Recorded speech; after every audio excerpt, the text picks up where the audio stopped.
What's up, everyone? It's Q from Retro Q Gaming, and a very interesting article has surfaced online. Now, it was actually posted a few days ago on August 8th, but I've only found out about it this morning on August 10th. It's a pretty long article. It'll be linked in the description below. I read the whole thing, and it's pretty damning as well as pretty eye-opening with how businesses do things, or at least some businesses do things. This one in particular, the article itself was posted over on Campo Santo Quarterly Review, and it's mainly involving Telltale. It's about Telltale Game Studios, you know, the game studios behind the Walking Dead series, Tales from the Borderlands, etc., etc. And it mainly focuses on, well, Tales from the Borderlands. And that's very important to remember for multiple reasons, some of which we'll cover in this video, and one particular reason I will leave to the very end of this video because I want to cover it all at once and then give my own little take on it and stuff as we go.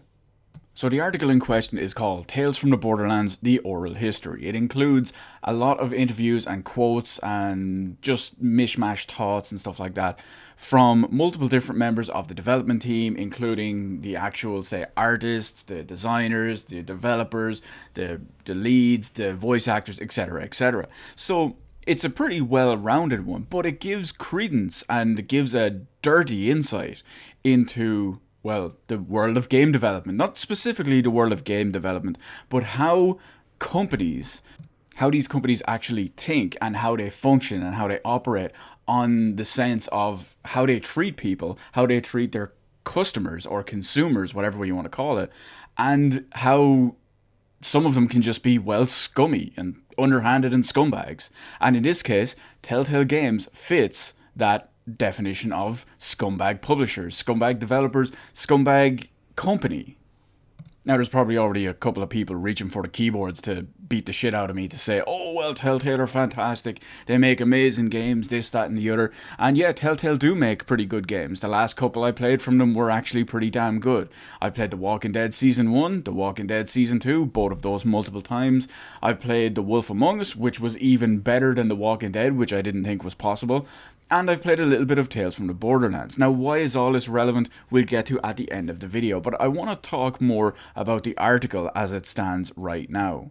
So, when it comes to the article, like I said, the Tales from the Borderlands, the oral history, it's pretty damning. For the simple reason is they go into detail, for the most part, about how the company actually decided, well, you know, it's not shaping, despite us having committed to all of this, and we have the contract to it, it's not shaping up to how we want it to do financially. So we'll just basically abandon it for the most part, and we'll push it out whenever, and we'll focus on other stuff, screwing over people who have already expected this and paid for this and whatever. So it's pretty brutal when it comes to that aspect of it, because it basically outlines the fact that Tales from the Borderlands, midway through development cycle, was basically, I've said it before, it's basically abandoned.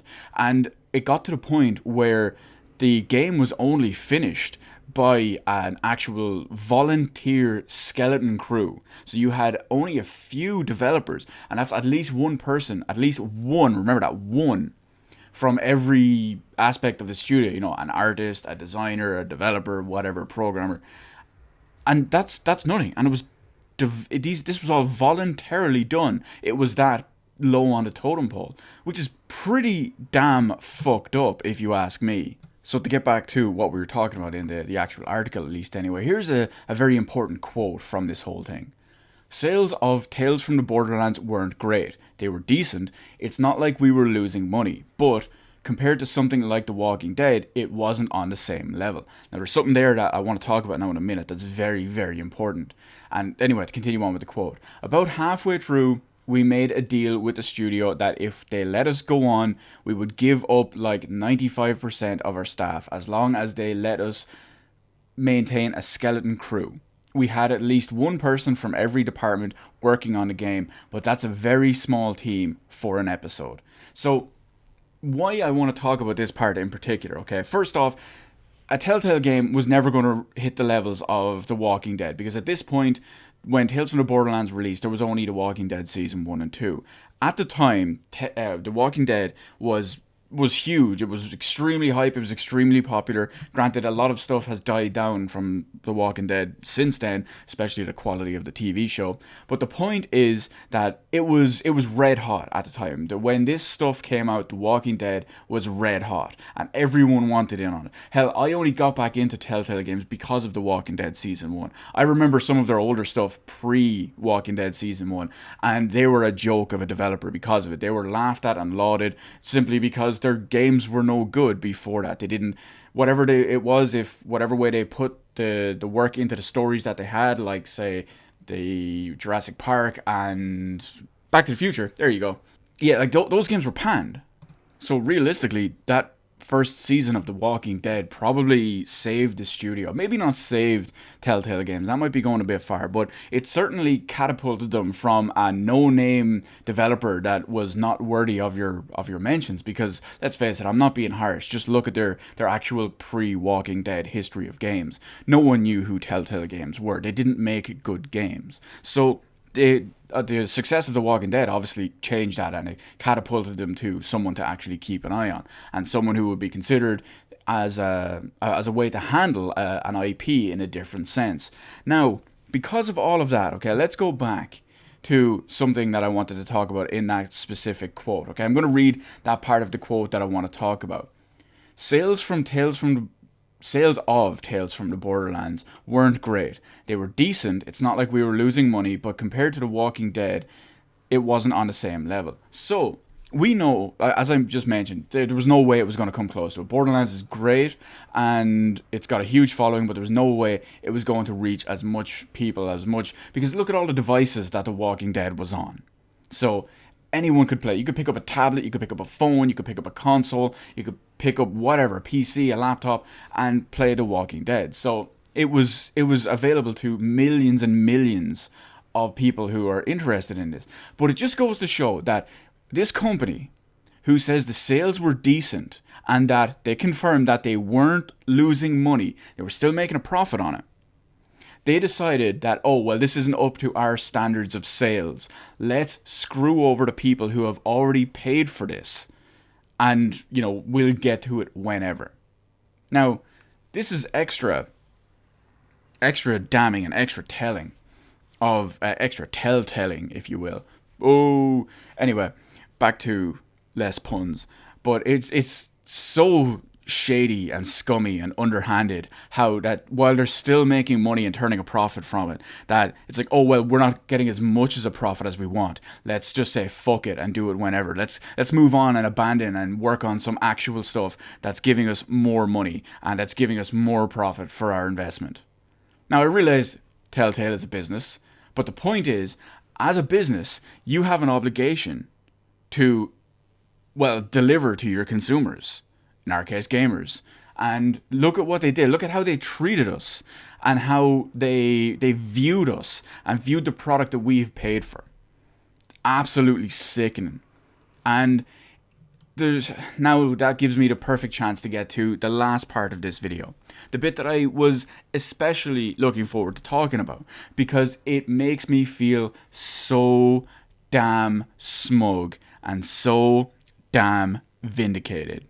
If you are a long-time viewer of mine, you know that I used to like a lot of the Telltale games. I loved The Walking Dead Season 1, Season 2, and The Wolf Among Us, and from what I played of it, Tales from the Borderlands. I've mentioned this multiple times in the past, and I don't try to hide it. I don't try to lie about other stuff or my fandomness, is that a word, of the Telltale studio. I mean, obviously, like I mentioned in this video, as I have before, that pre-Walking Dead, the studio was a joke. And post Tales from the Borderlands Episode 1, they're dead to me. So I'll have a link in the description below to a video I made a long time ago about how I no longer support Telltale Games Studios. And this still reigns true to this day, for the simple reason is anything they have put out, the only 4 Telltale games I've played in, not including Jurassic Park and Back to the Future and that shite, but the only actual ones of note that I have played are, as I said, Walking Dead Season 1, Walking Dead Season 2, Wolf Among Us, and Tales from the Borderlands Episode 1. Haven't played anything post those games, post those launches, post those whatever.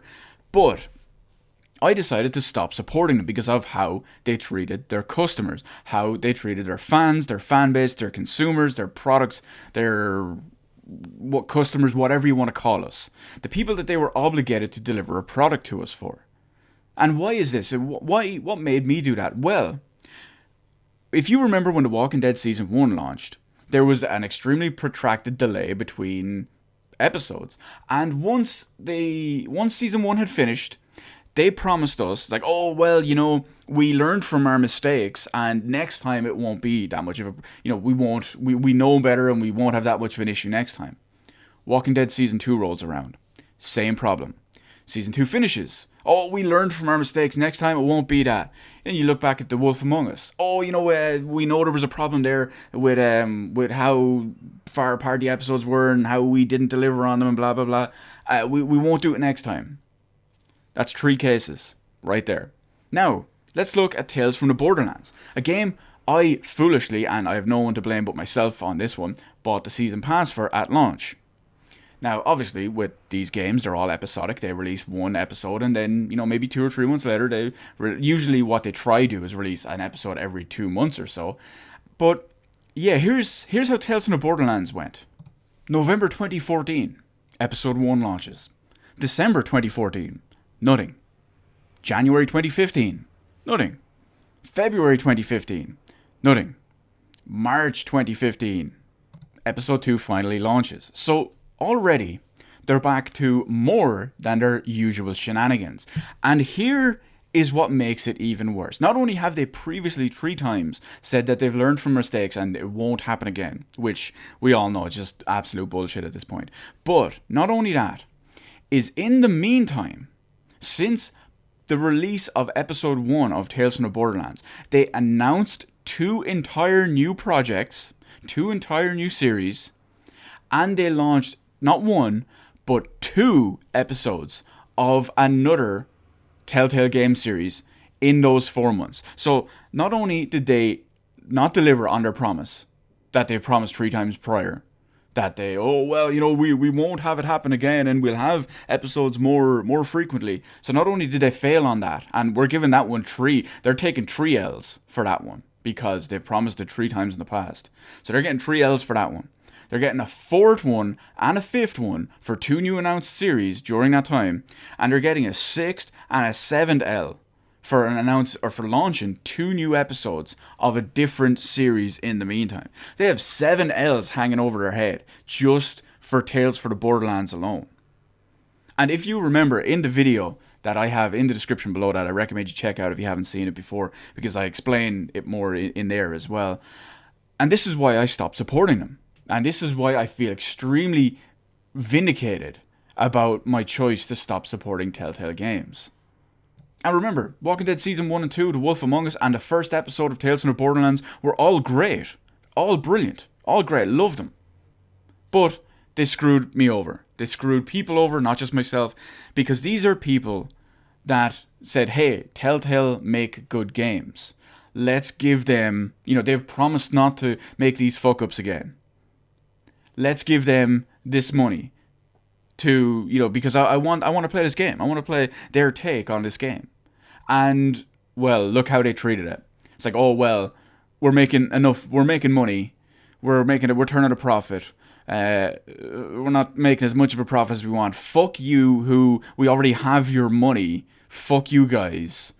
And, well, let's just, let's get around to it whenever. So I feel extremely happy and vindicated about about my choice to not support these motherfuckers. And I still haven't to this day. I haven't bought any of their stuff. And ever since the Tales from the Borderlands Episode 1 incident, I'll call it, I haven't even reinstalled or played any of their games on any platform, even existing ones, since. Now, you can support Telltale Games all you want. I'm not going to bash you if you like Telltale Games, if you still play their stuff, whatever. I just think it's very telling. This article in general is very damning for Telltale and how they view their customers, or how they view their fan base, their game purchasers, whatever you want to call them. But between that and my own personal experience with how I felt screwed over and lied to by the developers, it just makes me really happy that I can say, I can sit here with a big grin on my head, chest puffed out, confidence blaring, and just saying, you know what? I was right. They do treat people like shit. They do treat the people who give them money for stuff with expectations like shit. They just view them as numbers. They just view them as money. And they say, fuck you. So that's it. Let me know in the comment section below. Have you been happy, unhappy, questionable about certain practice of whatever Telltale Games have done? How do you not like their protracted releases, whatever it is, or their constant lying over and over and over to saying, well, we've learned from our mistakes, but then not, and then say it again, but not, and then say it again, but not? Or have you personally, I should say, been burned by Tales from the Borderlands? Because as I mentioned, I have the season pass, played episode 1, still haven't played episodes 2, 3, 4, or 5, and, well, I'll never be playing a Tales from the Borderlands. I'll never be playing a Telltale game again. So let me know all of that in the comment section below. Hit the like button, hit the subscribe button. Thank you for watching, and I will see you on the rest of the videos in my channel. Meanwhile, Q will remember that.